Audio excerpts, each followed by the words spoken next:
Welcome to the Powered by Text podcast. My name is Zane Climo. I'm on the marketing team for Powered by Text, and I am excited for you to be here with us. On our podcast today, our first guest is a texting expert. He has been in the industry for 25 plus years. He has a ton of experience. He is a speaker, a teacher. He is the COO, the Chief Operations Officer at Powered by Text. His name is Mike Cantrell. Mike, thanks for being here today. Well, it's always a pleasure, and I never get tired of sharing our story, but also just the success stories and best practice that just continue to emerge in the industry. Yeah. Did you want to give more context and just kind of tell us how you became the texting expert and kind of some of your journey? Well, when you say 25 years in the business, that really dates me, so that makes me feel old now. You know, my Your hair does not date you. Thank you. That line. I don't think there's sorry about that. A single thread of dark hair in there anymore. Listen, I'm following you, okay? It's receding as we speak. So. You know, when my brother calls us the godfathers of texting, you know, there's really some truth behind that because we got in so early. You know, it was 2007 before there was even full keyboards, just razor flip phones, right? Mm-hmm. And that's when I saw the first texting solution, enterprise solution coming over from the UK. And I was working for a corporate brand at the time, Bally Total Fitness Health Clubs. Danny was in the IVR business, had his own business, started it out of his apartment. What an amazing story that is. And you know, I was just watching what was going on with texting. You know, most of the time you watch what the kids are embracing next, and then in many cases the adults come behind that. Mm-hmm. So I was watching the kids starting to text, and interesting enough, when I tell this story, it's really ironic because my wife and I have triplets, and in our set of triplets is a daughter, and she liked to watch American Idol. And at the time that I was being exposed to an enterprise texting solution was the exact same time that American Idol went from call-in voting to text voting. Mm-hmm. And the response rate was like 100x. Mm-hmm.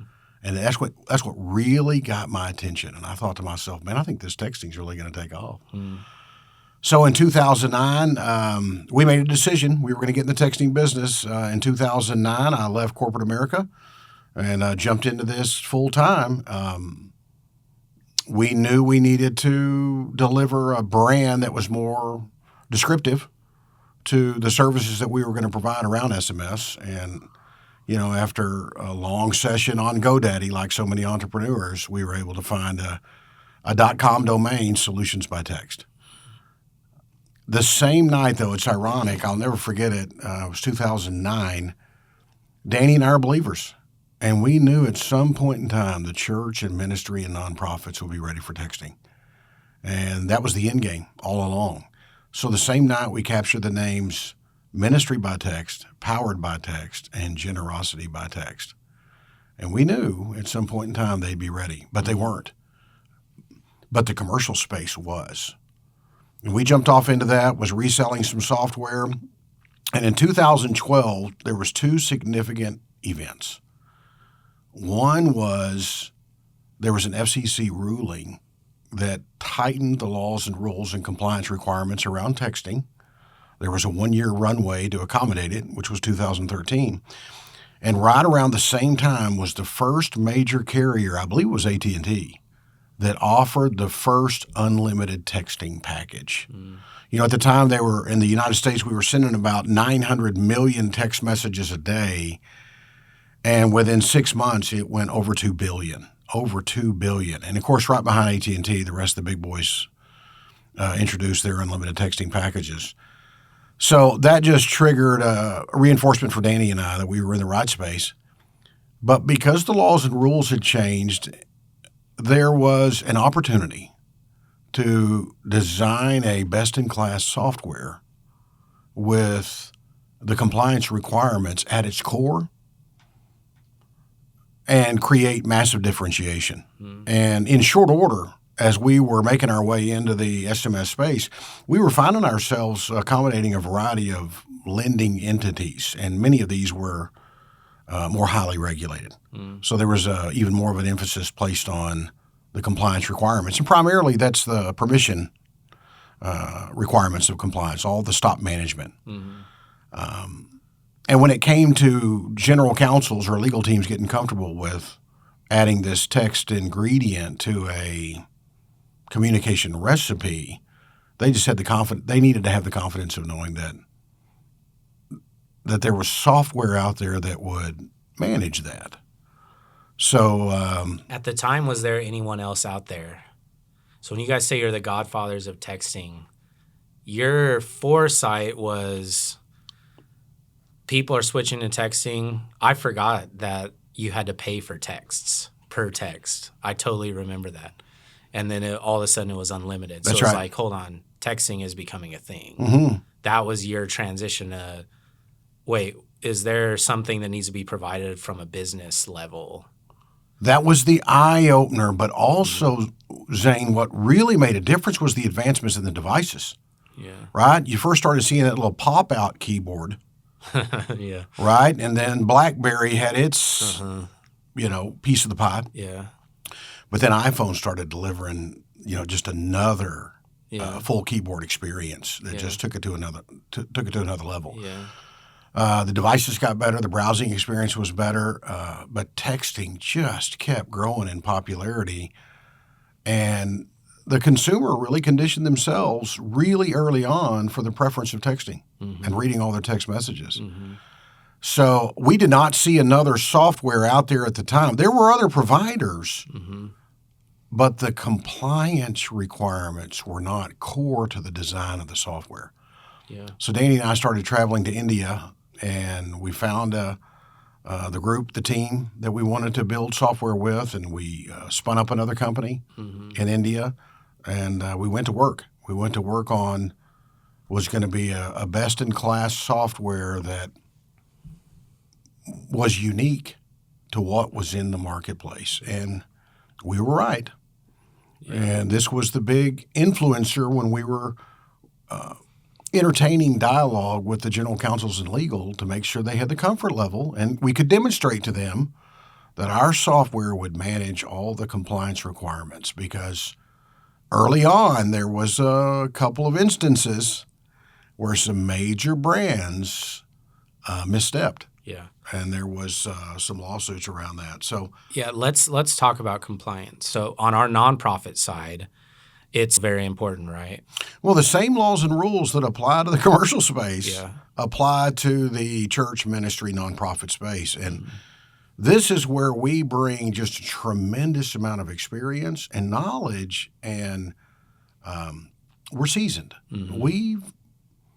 Over the last decade, we know what the carriers are looking for. We know how the short codes get audited. We know the limitations on what we see with the use of 10-digit numbers. But foundationally, when it comes to compliance, it's got to be cornerstone. Yeah. It cannot be in question as to whether or not the recipient experience is protected. Yeah. Right? When it first started with peer-to-peer texting, compliance wasn't even on the radar, right? It's just me and you texting each other. But when that preference for text started becoming primary, and that just only bolstered the read rates. So then the question was, would individuals be receptive to receiving text messages from the brands that they chose to do business with? See, this is the biggest difference, Zane, is that where you can buy email lists, you can't buy text lists. Yeah. This is a foundational difference when it comes to implementation of texting service for your brand. But see, what you're describing is what's called B2P, business to peer versus peer-to-peer texting. And there's tight laws and rules around B2P texting. And early on, there were some major national brands that misstepped. Yeah. I'd love for you to tell if you have a story about that. If you were to get practical for nonprofits out there, people looking to text, like what are some things that they need to know about compliance in the messages in their software, things that they should be looking for to make sure they're doing? Well, one of the biggest questions I get is, if I have a database of cell phone numbers of customers that I'm doing business with, can I text them? The answer is yes. Legally, that's described or called implied consent, but it's only for messages about their account. There's services out there. Of course, we provide the ability to confirm whether or not the number you have is even a live cell phone. But then from a compliance perspective, they must receive a compliance, let's call it a welcome opt-in message. So even if you're going to text them about their account, the very first message they should ever receive is an awareness welcome message from the brand that they're going to be receiving text messages about their account. And there's specific language about message and data rates and frequency and instructions on how to opt out. Now, if they do reply stop, that's where our software manages that stop. Now, our clients are notified so they can update records on their side, and through API automation, they can even update flags. But we maintain that stop safety net. Even if they tried to text them again, we would fail that. So that is foundational when it comes to compliance. Now, the other thing that I think I see a little bit of a misstep is with the shift in the marketplace to the sunsetting of shared short codes. Every brand is the only two options are a dedicated short code now or 10DLC. And 10DLCs come with their own throughput and delivery limitations. That's probably a discussion for another day. And that's a 10-digit long code. Yeah, that's like DLC. Just like you and I texting peer-to-peer on our 10-digit numbers. It's a business or a brand texting over a 10-digit number. Listen, that's not what the carrier's designed for B2P. It's short code. And anyone that is looking at implementing texting, even from a compliance standpoint, one of my biggest recommendations and even evaluations, Zane, is what major brand do you see out there that's not texting on a short code? And the other thing is, because we are starting to see unsolicited text messages creeping into the texting gateway, and the majority of those are the political messages that drive us all crazy, right? But any unsolicited spam text messages that you do receive are all on 10-digit numbers. So just from a perception standpoint and compliance standpoint, I can't stress enough the importance of the short code. Right now, in political season, it's insane. How many text messages. We're just bombarded. Yeah, it's crazy. The whole point of this, though, compliance requirements is, and I think people identify with this. I know I do. They're trying to avoid what happened to email. You mentioned lists, buying email lists, and how bad your email inbox can be. That's the point of compliance, right? And laws and rules. Yeah, I mean, no doubt. The carriers, and listen, I applaud their approach, because when they realized the preference for text and the revenue that's associated with it, let's just be honest, right? They were committed to not letting what happened with email and just our inboxes being overwhelmed with spam happen in the texting gateways. So they put tight laws and rules and even automated ability to monitor the texting gateways, and they've even cranked that monitoring capability up even more with the advancements of AI and everything else. And listen, I applaud the fact that they're staying committed and they're over the top when it comes to protecting the gateway, which allows us to protect the brand, but most importantly, protect the customer experience, the Yeah. recipient experience. And if everyone stays committed to that, then we'll continue to experience these amazing read rates. I mean, you ask yourself, what percentage of your text messages do you still read? Mm-hmm. And for most people, it's all of them. Yeah. And it's because everyone is responsible for their portion of compliance. Yeah. Yeah, I think there's a pathway in here for because I get as I get all these political text messages, I start getting more promotional text messages. That was one of my thoughts: are people gonna get burnt out by this? I think there's a way in there that really good text marketers, companies that really care about their the people that they're texting, their audience, they'll do it right. They'll send messages that are impactful, that are rich, that are necessary and pertinent to that audience, and those people will stick out. There's always going to be bad actors, but hopefully the laws can tamp that down.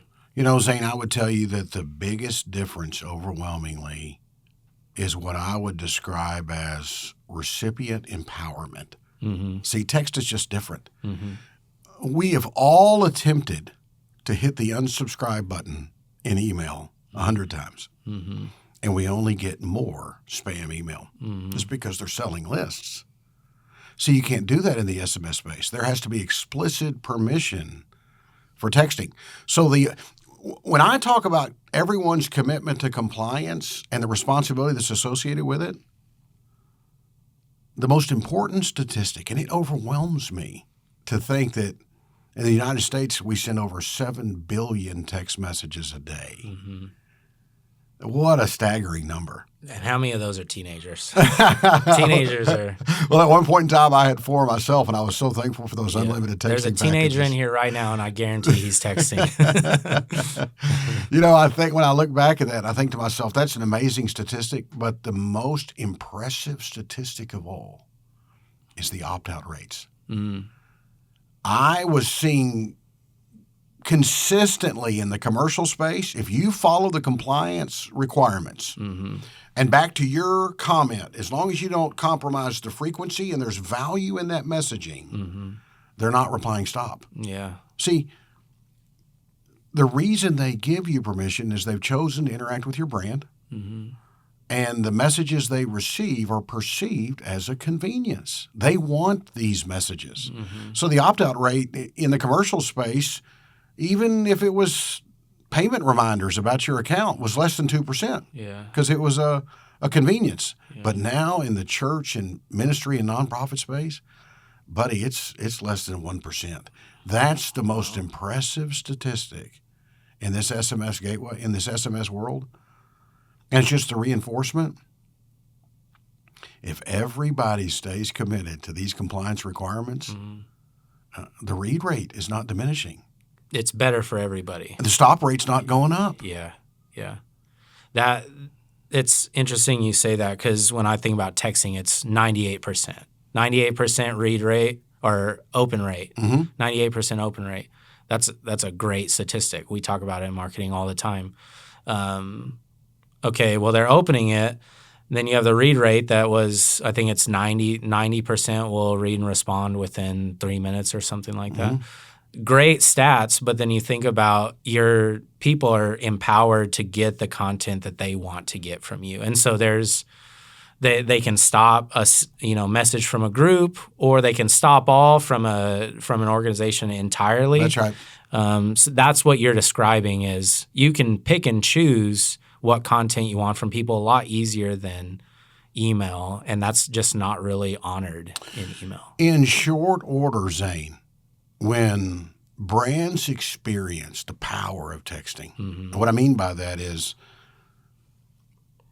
what we teach is efficient design of message content around call to actions and information about your account or what's going on with the brand that you're interacting with, especially the nonprofit. Oh my gosh, I could get into amazing use cases and best practice around capturing the impact of what is happening with the nonprofit and the communities. But we'll get to that if time permits.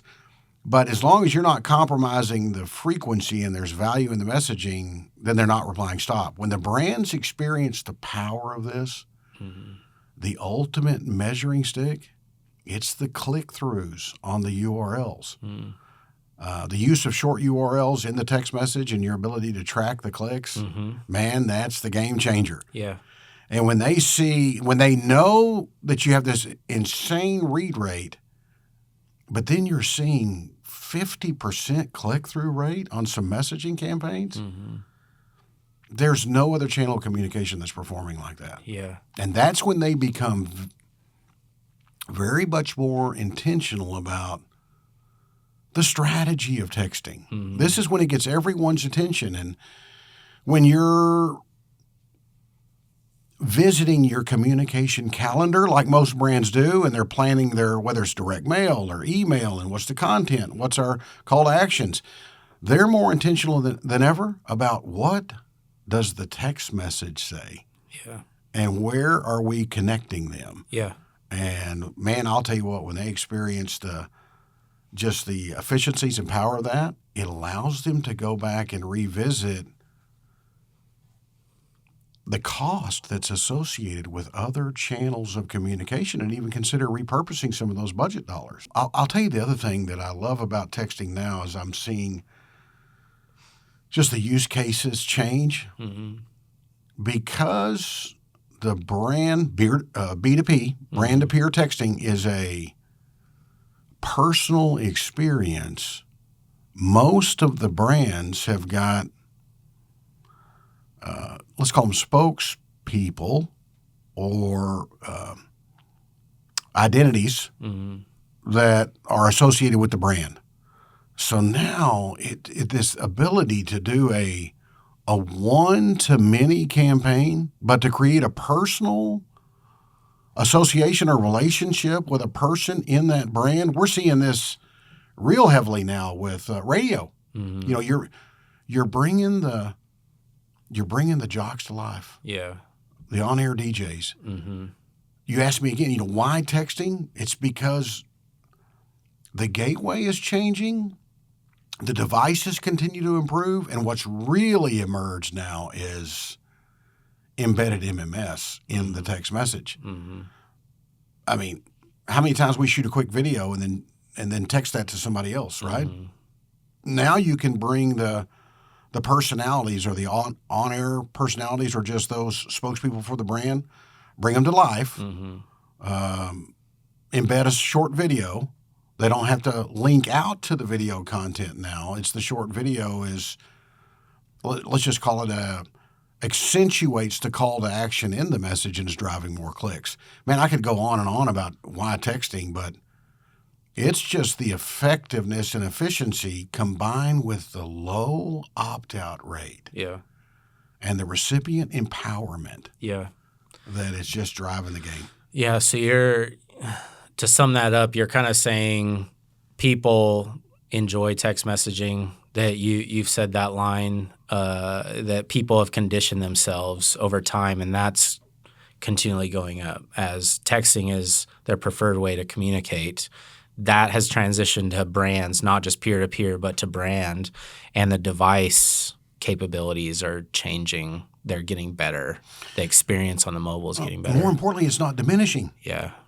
Right? I mean, can you get much higher than a 98% read rate, right? The most important thing is it diminishing? Yeah. And are stop rates going up? And are we seeing a higher level of spam in the texting gateways or the carriers? Maintaining their responsibility of keeping the gateway clean, right? Everybody doing their part. And at the end of the day, why texting? Because it works. Yeah.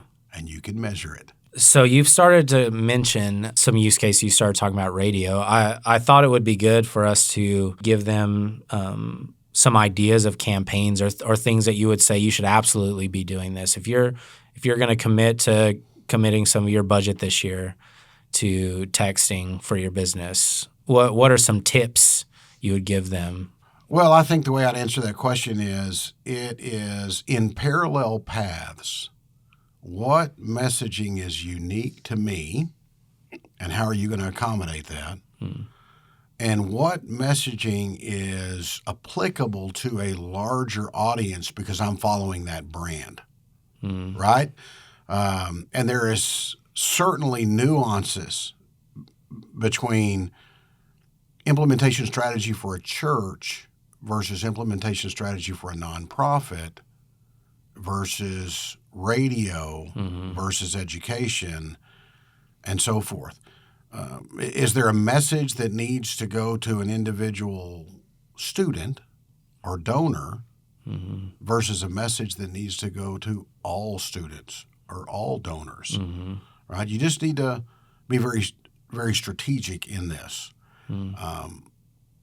Make the message match your audience. Make sure it matches the recipient. Absolutely. And if you want to experience the highest ROIs, it's when you automate individualized messaging. Think about this, Zane. Let's use a nonprofit as an example. Let's say that you're sending out quarterly or annual giving statements. Okay? And now you have the ability to send an individual text message to someone who's donating to your ministry. And in that text message is a link to their giving statement. Right? So that is a mass campaign that's customized for each individual recipient. What is the postage savings on that? Yeah. That's astronomical. You can even design it because of the abilities of APIs. You can track the individual click to that statement. You can send it to them 2 or 3 times, and if they never click it, then mail it. Versus just automatically mailing it. Yeah. So we've mentioned MMS, which is multimedia messaging service. That seems like the next frontier, I've heard it said. How important is MMS? Well, once again, it's measurable, okay? And what are the options of MMS right now? Right, you can drop an image. It can be a spoken word. It can be video. But the other interesting one is the use of GIFs or GIFs, whatever you call these. A great example of that is our friends at Operation Smile. When they wanted to do their organization updates to their followers and even their donor groups, when that messaging came across with the before and after picture of those smiles, almost like a slide image, right? Yeah. Let's talk about them. Operation Smile, who are they? Well, they're a nonprofit that the founders are just amazing individuals. They just have a heart for these kids and these third world countries that are less fortunate. And they have a cleft palate that they fix surgically, so they're involved in that process. They are. Yeah. Not only are they well funded, and and it's their heart, and they've organized the doctors that can actually perform the surgery. So not only is it financed, but there's an expertise there, and some of these cleft palates are severe. And so they have this great work they're doing, well funded. They've got to tell people about it. That's where marketing comes in. That's where channels come in. Text messaging is a great way to do this. How are they doing this? Well, we call these impact stories. Yeah. You need to be intentional with video and imagery and testimonies to capture the impact of your ministry, your nonprofit, in the communities that you're serving. And then you need to deliver that impact to those that are following your organization, or more importantly, even donating to your organization. You need to deliver that impact to them by text. Yeah. Telling them something is one thing. Showing it to them, that's different. And we've all, you think about what we've conditioned ourselves to read our text messages. The other new thing that I've seen emerge are these short reel videos, these 20-second, 30-second pops, right? And in the MMS gateway, you're limited to 30 seconds of video content is all you can compress and delivering the SMS gateway. Well, now they've conditioned themselves to read all their text messages, and they really like short video or imagery as well. Yeah. And what we teach quite often is, how do you just continue to say thank you? Those that are participating, following, donating. Yeah. Let them see and experience the impact of their partnership with your organization. And MMS does it, man. Yeah. Yeah. So text messaging, deliver up a URL, check out the work we're doing, deliver a URL, send them to a website, send them to YouTube, send them to your website so they can see it. The massive value of MMS is put a video inside the text message so they don't even have to leave. Listen, and because 98% of the messages that we see that are going out already, there's a call to action in there, and there's a URL. 98% of the messages that go out have at least one, if not more than one, trackable URL. And oftentimes that URL is taking you to longer video content. So for the church, you've got all this amazing sermon series content, right? And you want to extend the life of that and even equip your members with resources to be disciples. But now the 30-second MMS is a word from even the author of the video, telling you what that video is and the importance of it. Yeah. And let's just call it the teaser or the encouragement that gets even higher click-through rates to the larger content or to the additional content or even registration. You think to yourself, a speaker is coming to a conference and it's announced, hey, great news, this speaker is coming. And then there's an MMS of the speaker. I can't wait to join you at this conference. Space is limited. You're not going to want to miss this. I look forward to meeting you there. Yeah. Click the URL in this text message and get yourself registered. That MMS portion is going to drive way more clicks and registrations than a campaign that doesn't have MMS in it. Yeah. And I think with Operation Smile, it was so cool because they can show their supporters the before and after pictures. It was the kids who had the surgery, and they're holding up the before photo, and it was a GIF just going through all the kids that those people have helped. I think the results of that, hey, check out the great work that your money supported. It was a massive success as far as people continuing to support and just being motivated to continue the impact, right? ROIs that they've never experienced before. As a matter of fact, I'm headed to Washington, D.C. next week to speak at a conference with Operation Smile to tell the success story to a nonprofit audience of the power of text and how they executed in both English and Spanish. Because a lot of these third world countries are Spanish speaking, and a lot of their financial partner donor base is Hispanic. So those messages need to come out in Spanish, and there's ways to segment that. And when you do, man, the ROIs are unparalleled. Yeah. I do want to talk about the future of texting in a little bit and kind of some advancements, but I'd like us to continue on some of the other exciting things you're seeing. So we've talked about church a little bit. We've talked about nonprofit a little bit. What other interesting use cases are you seeing that are very successful that someone listening, just more ideas, things that are successful in texting that you're seeing?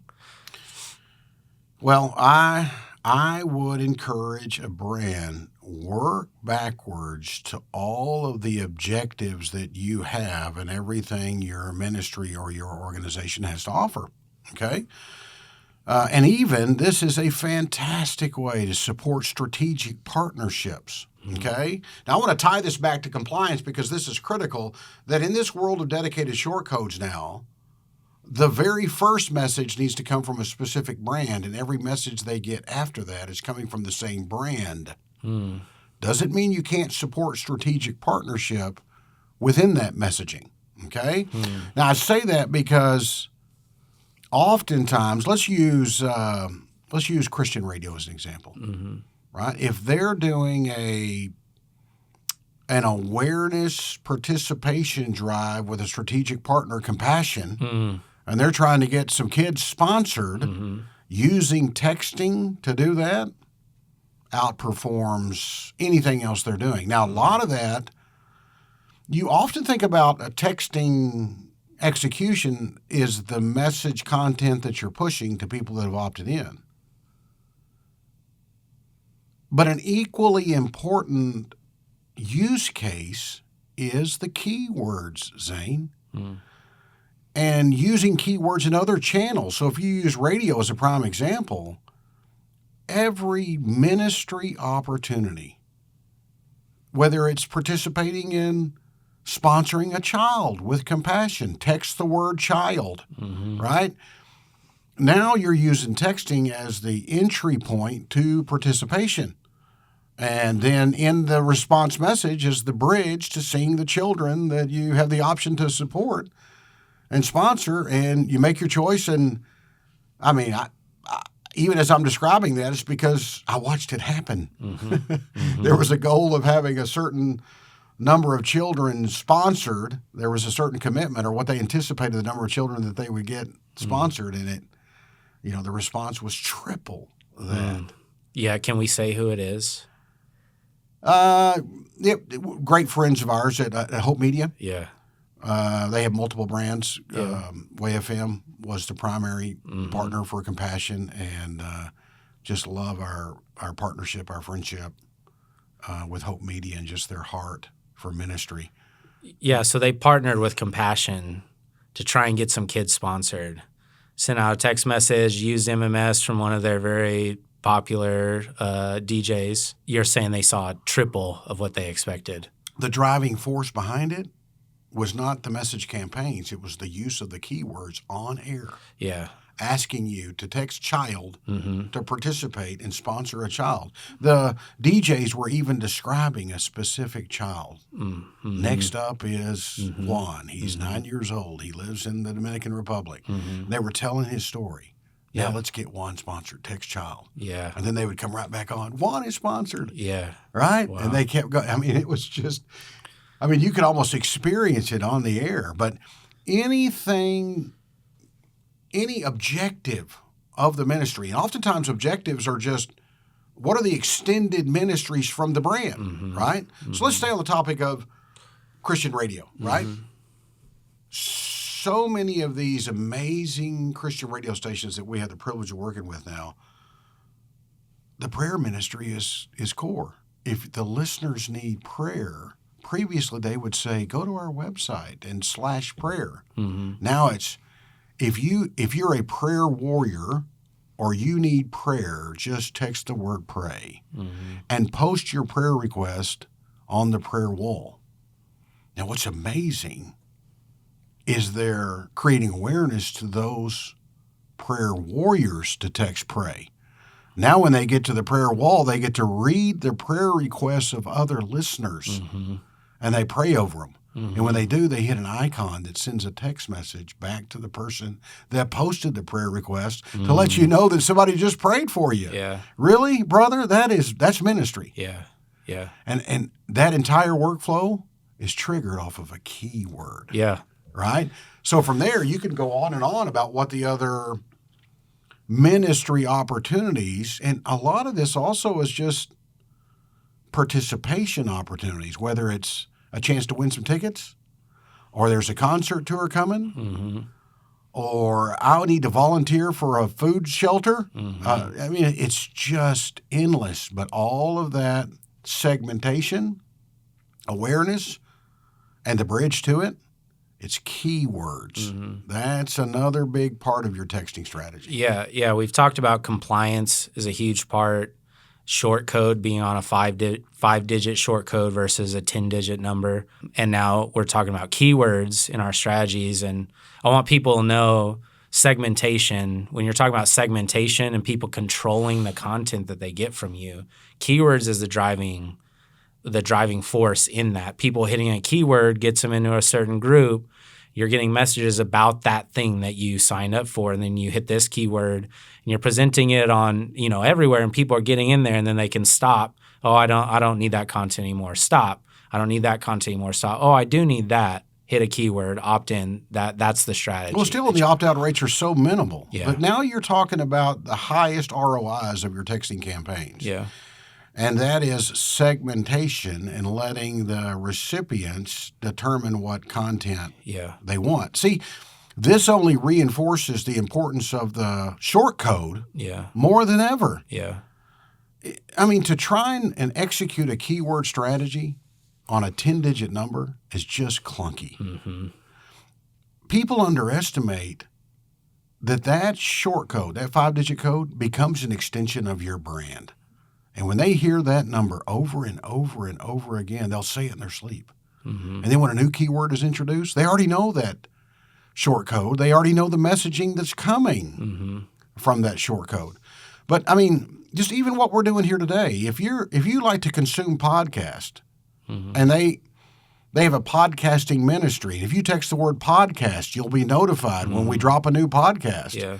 Those people that just want that content will hit that keyword podcast, and now you can be a more prudent steward of your communication budget and even experience even higher ROIs when you're really intentional about segmentation. Yeah. Yeah, we've talked about the value that short codes bring, brand trust. It's all the big brands we know. They all use 5-digit short codes. Maybe if you could just talk about what's a good use for a 10-digit number? You know, there is use case for 10-digit numbers. Okay. But you also need to know what the limitations are. They are not designed for any kind of enterprise texting. Mm-hmm. And anything of quantity, okay? And why not quantity? Well, the carriers have put the restrictions there. Yeah. Right? When you go to provision a 10-digit number, you're going to get a score, and it's going to tell you how many messages a day you can send on that 10-digit number. And then the score will determine how fast you can send messages, right? Mm-hmm. We got a pipe in the ground that, can send 500 messages a second versus on a 10-digit number, it might be one message a second. Yeah. So you think about... And you may be limited to 4,000 messages a day. Yeah. But let's talk about... So you think about a big brand, impossible, trying to get out instant communication. That's right. Sending out thousands of messages to a large audience, nearly impossible. But let's talk about applicable use case. Yeah. Okay? Let's say you have a very large church. Let me back up and say this. What do I think is the sweet spot for a church size that can easily justify a short code? Mm-hmm. If you're averaging 400 to 500 people a weekend or during the week on your campus, with intentionality around decreasing print cost as well, you can justify a short code all day long. Okay? So now all your volume or mass campaigns are certainly going on your short code. But if you have a church member or a visitor that has made a decision and you're a staff member wanting to personally follow up, and we have an amazing two-way texting module that empowers them to do this, and you want to execute just a one-on-one dialogue back and forth with a visitor at the church, right? You can execute that campaign on a 10-digit number so that you're not texting over your own number. See, this is where we coach the brands from a consulting standpoint. Any and all of the text messaging coming from someone who's representing your brand needs to come out of our software, a single source of truth, so that our software can manage the stop responses, if any. So you might have a campaign. My church is doing a massive men's breakfast tomorrow morning. So there's all kinds of messages going out with an MMS from the speaker that's going to be speaking, making sure you bring a friend. Don't forget, men's breakfast is in the morning. Yeah. But then you may have a follow-up message coming from a college pastor to a new college student, and that might be going on a 10-digit number. Yeah. So I'm not saying absolutely don't ever use 10-digit numbers. Yeah. Right? There is a strategic use case where certainly could be justified. Yeah. Let's talk about rock RMS. There's a lot of 10-digit use. Specifically, I feel like some of the things you're talking about. And then in the radio space, radio stations right now are using a lot of 10-digit numbers. So in the rock world, how could some churches transition to a short code but still maintain like a 10-digit idea? Well, I'll tell you what our product team has designed here is just fantastic, because we've even incorporated proxy technology. Proxy technology. So let me describe that to you. When you order an Uber and you get a text message from the Uber driver, you can't see the Uber driver's 10-digit number. It's coming on a provision 10DLC through the text message provider. When you respond back to the driver, they can't see your 10-digit number. It's coming on a 10DLC. That's a proxy. That's the middle between that. Now, churches that are using Rock software, a minister can be following up with a member who has a particular prayer request, and it'll flow through a proxy so that you can't see the minister's 10-digit number. You can't see the recipient's 10-digit number, but it's still flowing through the Powered by Text software so that you're not compromising stop management or permission management. Yeah. See, it's also an accountability measure, because the brand needs to have a line of sight to all the messaging that's happening. And now it makes it easier because you can accommodate it to tell every staff member, you need to text through this solution. And it creates an accountability and even a deterrent to any other kind of messaging. Yeah. Right? Yeah. Yeah. So we're integrated with the Rock. So we would encourage all Rock churches, you should be on a short code. It's great features in the Rock. Let's text in the Rock and then use 10-digit numbers for that very personal pastor follow-up, minister follow-up, people, so they can text back and forth with people and have it be a real like customer service option. Yeah, we're seeing with Rock that sometimes the individual ministries want to have their own 10-digit number. And what it does by design is it creates a separate thread on the cell phone device so that the messaging coming from your pastor is not in the same thread of the mass messaging from the church itself. Yeah, that's a great thing to highlight, to separate your message thread so you're not seeing major broadcast messages from your church. You've got this whole other thread that, this is the college pastor, thread. This is his number, and you can't see each other's numbers. Well, and listen, come back to foundational for Powered by Text, compliance. Yeah. We designed the software so that even if it's coming on that 10-digit number, that content is still a representation of that church, that brand. So if someone says, stop texting me, the Powered by Text software will immediately respond to that. It will end all engagement. Yeah.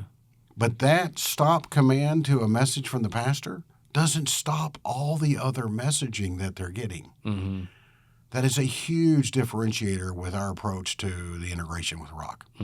So radio stations, what's the ceiling on 10 digits versus that's not there with a short code for radio stations on a 5-digit? I don't ever want any of the consulting experience and advice that we provide be criticism in any way. Yeah. And when radio stations were trying to figure out how do we add texting, because so much of the audience response already to radio stations was call the hotline or call this number. When the capability presented itself really early on to text enable the same number that they were calling, that was the on-ramp for, in many cases, to radio stations adding texting. But for radio, this is a strategic play. What I mean by that is There's a big difference between proactive texting versus reactive texting. If what they hear on the air is, hey, call or text us at this number, then the kind of messages that you're going to get are just reactive messaging that doesn't have ROI use case. Now you get a text message that comes in that says, I love that song. Who's that artist? Right? That's just reactive texting. Versus when you have a texting strategy and it's proactive. Now it's all keyword driven, right? We're going to create segmentations, document opt-in database, drive ministries and objectives. On the short code, this is proactive. And now the majority of the messaging that's happening is strategic push messaging to your segmentation with call to actions. And when you do ministry the right way, and when you encourage and invite your listeners to participate, and they do, then when it comes time for the ask, you're not promoting text to keyword give on air. Now it's a pay it forward strategy. And the radio DJs, the personalities, are saying, if our ministry has been a blessing to you, help us be a blessing to others. Consider being one of our partners. You begin with ministry, and the way you execute is keywords on short codes. It's proactive, strategic messaging and not reactive. Yeah. Big difference, man. I've seen a lot of what our 90.9 KCBI, some of the stuff that they've done. Their ROI is crazy. 300% ROI, I think they've said, and 9 times the engagement of their other, channels. They do exactly what you described. They're trying to put, these stations put so much into providing uplifting content and trying to connect with people, trying to pour so much in. And they've said, hopefully by that time we poured so much in that a soft ask, people will pour it right back. They naturally yeah. want to give Yeah. because they've been blessed by it. Yeah. Now that we've had the privilege of working with so many amazing people in Christian radio, I've come to realize we get ministered to by the amazing music from the artists, but that radio station, that is a ministry. And the loyalty of the listeners to the brand and those radio personalities, this is where, beyond the artist, the ability to use MMS to bring those on-air personalities to life and create a deeper rapport and connection to the brand itself, and they get ministered to, and they get to participate, and they get to pray for other listeners and get prayed for. They naturally, when that opportunity or that invitation to make that ministry even larger and let others experience what they've experienced, they naturally want to give. Yeah. And even more past just the faith-based radio stations in general, the trend of a lot of people still listen to radio. But I think recently in the past few years, especially since COVID, we've seen those numbers trend down a little bit. So I think they're looking for ways to connect with their audience, their listeners, their loyal supporters outside of on-air listening. They've got all this other digital content out there. Texting is the perfect bridge. Well, even if they're listening to the station on the app, you can still promote keywords and you can still build segmentation. Listen, there is strategy on how you use texting even in your podcasts. Anytime they're listening to you, there should be intentionality behind building segmented, opted-in database, because once they've responded with a keyword and demonstrated their interest in some kind of content, whether it's a concert or a conference or anything that they demonstrate interest in by hitting a keyword, you need to re-communicate to them again about the same content and give them additional opportunities to participate in what they've demonstrated they're interested in. It's the keywords on short codes. Yeah, man. There's one last interesting story I want to talk about, and this kind of plays into short codes, the immediate connection. So we talked about 5-digit short code versus a 10-digit. 10 digits going to take way longer to get out. You have a cap on messages. Short code, immediate connection. You can send out, I think we say 400 messages a second. First Baptist Dallas has a disaster happen this weekend. Man, I'll tell you, we're in prayer for that group over there. Yeah, massive fire, just for people to know. First Baptist Dallas, they have a fire, super old church, just a massive disaster. They have thousands of members. They quickly need to get information out, and they need the best way to communicate with people. What do they do? Well, we know the answer to that because we watched it. Yeah. And the power and the importance of having your 95% of your church opted in to receive text messages, you can immediately eliminate speculation as to what happened and how it happened. You can control the communication. Yeah.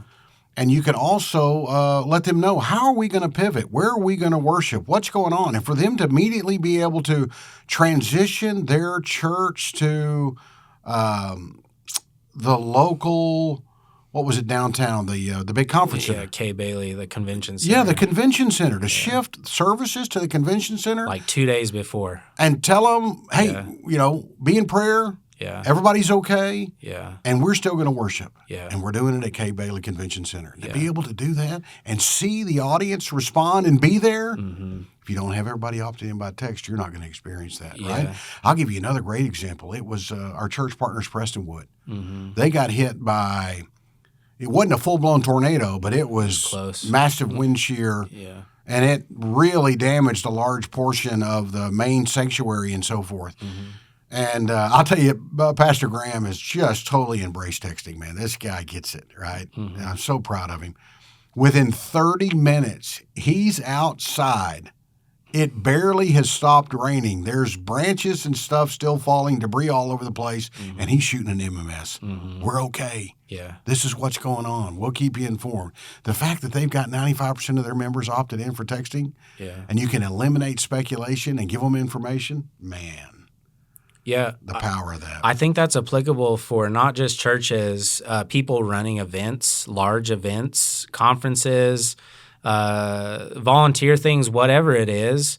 A 10-digit number, I don't want to totally bag on 10-digit numbers, but it just wasn't created for broadcast texting. Nope. And you can't, send a message, hey, our parking lot, was damaged, go somewhere else.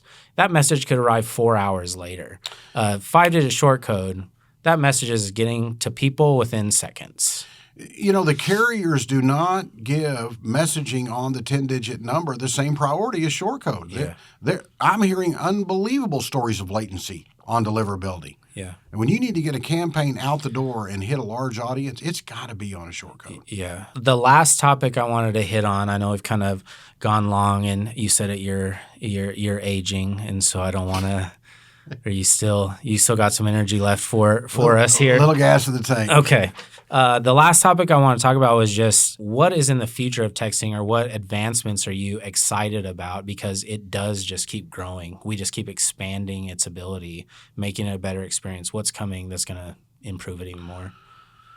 I often get asked the question, what do I think is the lifetime of texting? As long as the carriers and the SMS providers like Powered by Text are committed to the compliance requirements, I don't see any diminishing return on read rates and the use of the texting gateway. But I'll tell you what really excites me is, man, I can tell you it seems like it's been over 7 years that I've heard about RCS. And RCS is rich content. And I've heard it's coming. For years I've heard it's coming, right? But what it required is that all of the device providers and the major service providers all get on the same page as far as their ability to accommodate it, right? And by design, SMS on our devices, it's the native messaging app on your phone. That's what texting is, right? So now what rich content is bringing more of that app experience into the native texting gateway. And this can be beyond MMS. It can be carousels. It can be navigation. Think of what you're experiencing on your app in many instances and imagine that same navigational capability Inside text messaging, like in the texting in app, the native in your app. texting gateway. Yeah. Now, WhatsApp has delivered, great examples of what could be, and they're still iterating and evolving. But now all the devices, major carriers have finally aligned. The devices are going to accommodate it, and from what I'm hearing, they're going to bring rich content to the marketplace. That's going to take the texting experience and possibilities and capabilities to a whole new level. Thanks for being here, Mike. It was great being with all of you today. Stay up to date with our blog. Actually, on our blog, you can opt in. You can put your phone number on our blog at poweredbytext.com/blog, and you can opt in to receive updates whenever we post new blogs. Follow us on our socials at Powered by Text on all platforms. And check out our website, poweredbytext.com, where you can get on there and see how we help all kinds of different organizations use texting to make an impact with their people. And lastly, text podcast to 77007, where you can be notified and stay up to date on all things Powered by Text podcast. So thanks for being here, Mike. We'll see you next time.